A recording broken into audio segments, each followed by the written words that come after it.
Hello, beautiful moms and entrepreneurs. My name is Charisse Walker, and I'm your host of the Unbreakable Mompreneurs podcast. This is a place where we come together to learn, grow, and inspire. So sit back, relax, and let's get started. Hello, Unbreakable Mompreneurs. Today, I'm here with Jennifer Ginty, and I am so impressed and excited to hear what she has to offer because it's something that I think people don't always talk about, but a lot of people are survivors of or have experienced. So Jennifer is a single mother and a survivor of childhood trauma, living with complex PTSD and major depressive disorder. Throughout her healing journey, Jennifer has learned many coping skills to help throughout the difficult symptoms of her mental health diagnosis. During a particularly hard period, Jennifer created My Moody Monster, which I'm excited to hear about, a pull-apart plush doll to help children to better cope with their own frustrations in a safe way. Families, therapists, and teachers have found Moody to help with communicating with children about their emotions and helping them understand that all feelings are valid. So welcome, Jennifer. Hi, thanks so much for having me on. So why don't you tell us just a little about your background that you want to go on? You don't have to, go into detail, but what led you on this path and journey and why you're sharing with other people now? Sure. So as you mentioned, I am a survivor of childhood abuse. I went through many years of my life with my abuser and then felt more trauma when I was in the court system while we were putting my abuser in prison. Throughout that time, I would tell myself, not yet, when I was talking about my healing journey, not yet, I'm in high school. Not yet, I'm in college. Not yet, I have a career. I'm married, I have children. And, it kept going with the not yet. And then in the end, one day my brain basically said to me, right now, it's now that you need to start this journey. You can't go forward unless you start healing. And so that took me down my healing journey that I'm on now. It's a constant, and it's also a roller coaster. So it has its ups and downs. And one day I was really frustrated with my symptoms in a therapeutic group. And I said to the group, I was like, I wish I had a monster that I could just rip apart, throw across the room, bang against the wall. And some of the people in the group were like, yeah, you should have that. So I went home, and I'm not a seamstress, I'm not a tailor in any way, but I made myself a Moody. And I decided after making them that is something that can really help with communication in families. I have my older son he had a lot of behavioral issues when he was younger, and he'd have big explosions and then shame spirals after. Yeah. And I would feel so badly for him that he felt this way, and it would always happen. And I wish that I had something like a Moody that he could take that frustration out on and not feel badly about it, that maybe he broke something of his brother's or he might have hit someone.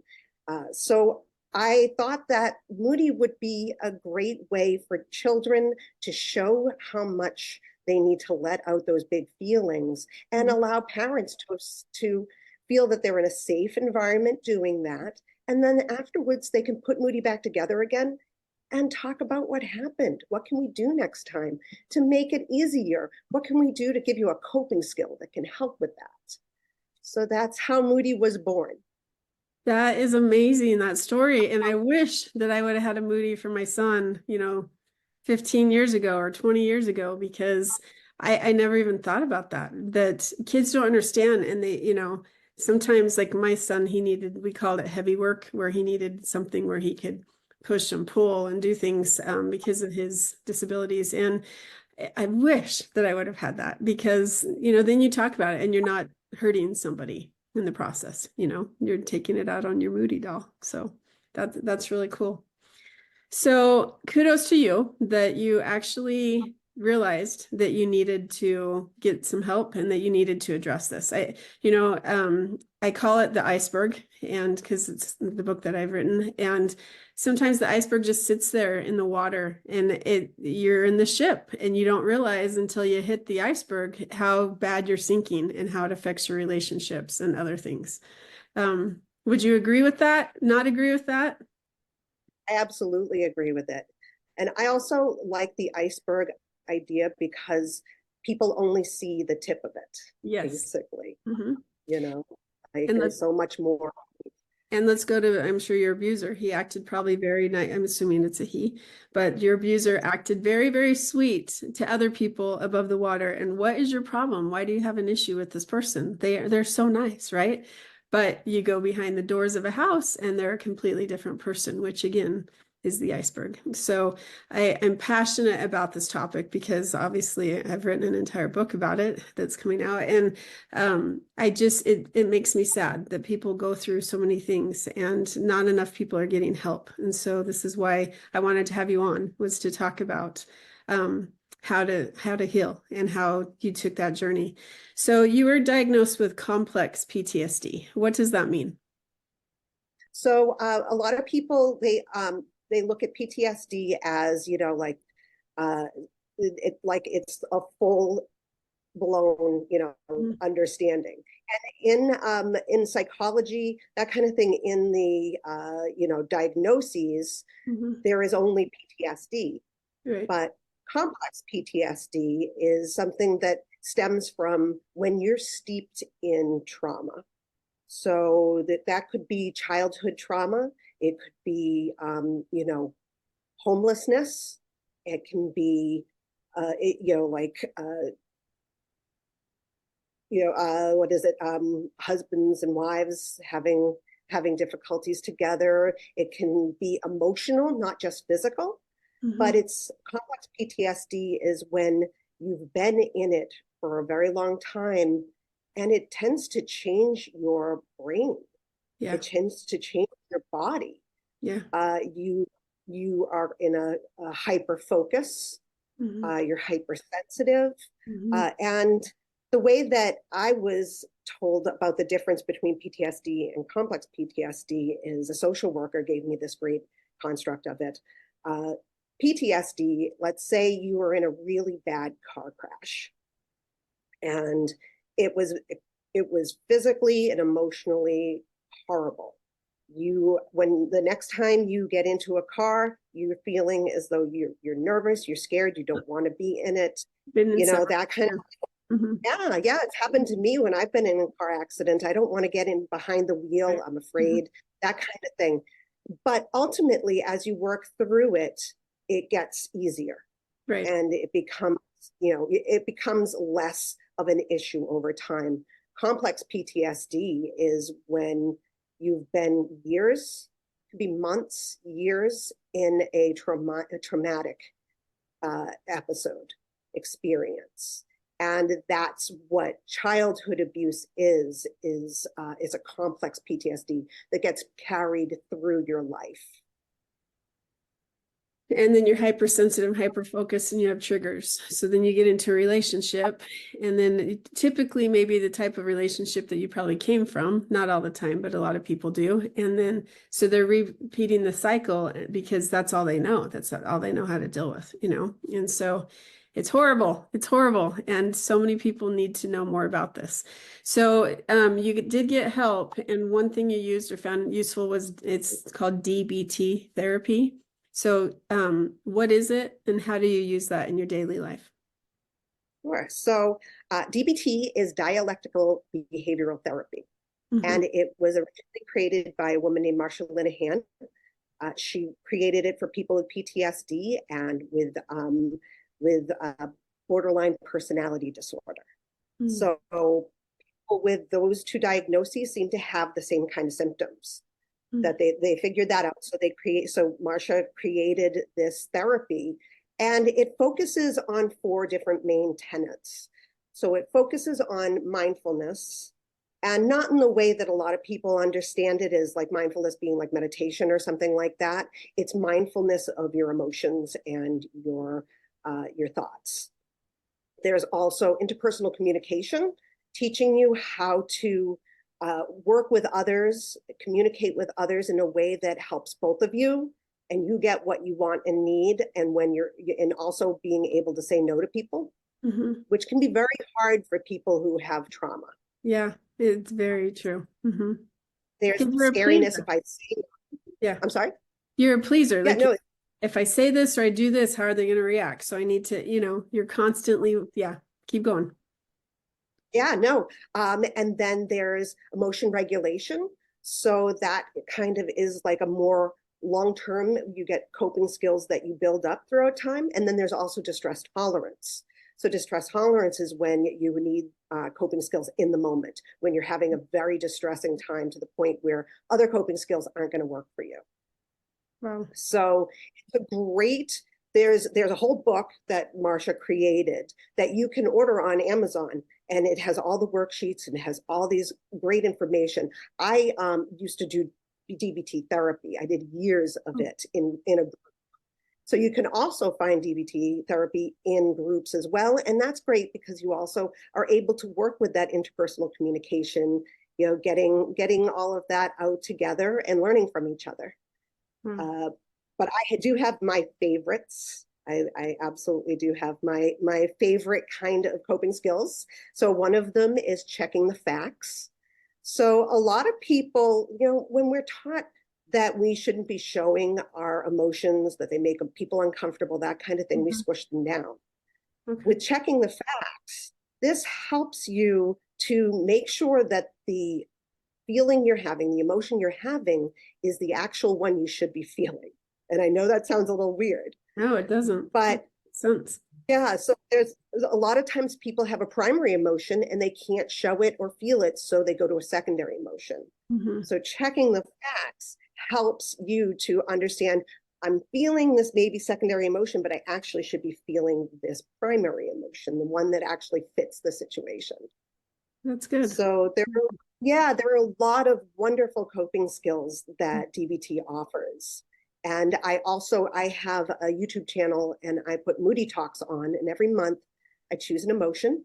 And throughout the week, I talk about coping skills that you can use in those emotions. I love to share all of these coping skills with people. Nice. So what do you do? Do you coach people, or how can they, besides your YouTube, can you help people with some of the issues that they're going through? Well, I'm not a professional. Right. I'm just somebody, who's grown through it and is on my own healing journey. I'm always open to talk with people. I feel as though when I get my message out, it makes people feel like they're not alone, and I'm more than happy to talk with you. But that doesn't necessarily mean I'm a therapist. But if there are things that you want to talk about that you feel came from what you've heard from me, I'm more than happy to talk with anyone. But I can be reached on my website and through all of their social medias, and it's all under My Moody Monster. That's good. So how can you apply this to your children or the workplace? Because obviously PTSD, it affects every part of your life. So how do you work with your kids to deal with some of their emotions or things that they're going through? What are some of your 2 or 3 takeaways that you could teach other people to be able to apply to their children? Sure. Number 1, put the oxygen mask on first. Yeah. I highly believe that it's very important for us as parents to understand our own emotions and to learn our triggers and to know the coping skills that we need when we're triggered by our children. I think that helps with the communication between the two, and it helps for children to see that parents also need to take that time to deal with their big emotions and then come back and talk about it in a safe way. I think that's really the most important part of it, is that we understand ourselves as well as our little ones. That's true. And that's the way. I think it's the way that children will become more emotionally healthy adults if they can see they can even mimic in their smaller year, their earlier years, but I think it's important. It's interesting because I have 6 kids of my own, right? So I love my kids, and they range from 24 to, well, she just turned 9, right? And I will take like the 8 and under, even the infants, before I want to take the adult on, because they can choose their own, they can tell you no, right? They can say whatever they want. And as a teenager, they're tired, they're trying to figure stuff out. And so I have one particular, he's a senior. And so it's like trying to get him to school on time is just a miracle if we can do that, right? And so sometimes I find myself getting a little upset, and he likes to lock the door. So, knocking on the door a little more forcefully than normal. And so it's interesting because the last couple of days I'm like, okay, this is not working. We're more than halfway through the school year. We got a few more months to go. How can I change the narrative to try a different option? And, it's the same thing with you. It's, okay, how can I help you today? What do you need? Are you prepared so that you can just walk out the door? And so it's so many coping skills we as parents don't know, because we're not given this instruction manual, and every single kid is different. And so I love that you talk about putting the oxygen mask on first, because I realize I'm frustrated because I can't get him to do what I want him to do. Well, maybe I need to ask him what he needs and how he's doing, right? So I love that. I appreciate that. That's good.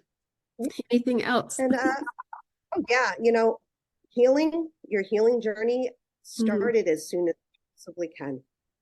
Like I said, I used to say not yet, and then my brain told me now. Right. If I started earlier and worked through it, I think that I probably would have had an easier time at parenting. And because I didn't have a model for parenting. So I was kind of jumping in, not knowing. And if I was on my healing journey the way that, I should have been, I mean, I went to therapy, I would do, I do the things, but I don't think my heart was in it. Right. So starting that healing journey as soon as possible is the best way for you to live your best life and your children's best lives. And remember, healing is never linear. Right. It's always going to be a roller coaster. And that could be for months, that could be for years, that could be forever, but it's okay. Give yourself grace, because it's important. And to remember that it wasn't your fault. There's nothing that you did that, they chose to do those things. It was not your fault. And I think a lot of times, well, if I would have just, if I might have just, if I wouldn't have, or if I could have said, it's not your fault, because everyone has choices, and they chose bad choices, Right. So a question I like to ask my guests is, you're sitting on a park bench and you're there with your 18-year-old self. What advice would you give that person? Go with the flow. Don't try to force your life. Don't try to force it into a square if it's a circle. And don't forget that you are human. You're not perfect. Right. You can make mistakes, and you can learn from them and thrive. I like that, because we are not perfect. That's why we're on this planet, so that we can learn. And I like that, and going with the flow, I want to clarify that, because I have some people that I know where going through with the flow just means they wake up every morning and let their parents take care of them, and they're 50 plus years old. And so they still live at home with their parents and stuff. So when you say go with the flow, what do you mean by that? Go with the flow of the life that's around you. Okay. Yeah, I think that there are many times that I tried to push myself in directions that weren't necessary, when I could have just followed the path that my life was going in, to and continue to learn and grow in that sense, instead of forcing things. Going with the flow. A purposeful direction where Exactly. you want to go this way, but God or whatever higher being you have really wants you to go this way. And so he keeps trying to bring you back over here, but you're still trying to go here. So go with the flow like that. That's what I'm hearing. Yeah. Yeah. Exactly. That's the best. Yeah. That's the best way of saying it. All right. So if somebody wanted to get a hold of you, how would they find you? They can find me on my website, mymoodymonster.com, all one word. I'm on all the socials. And you can find me the same. It's My Moody Monster, all one word. And, I'd love to talk. And I always put it out there. If you have any questions or comments about the things that I talk about in, my Moody Talks, that kind of thing, I'm always happy to talk.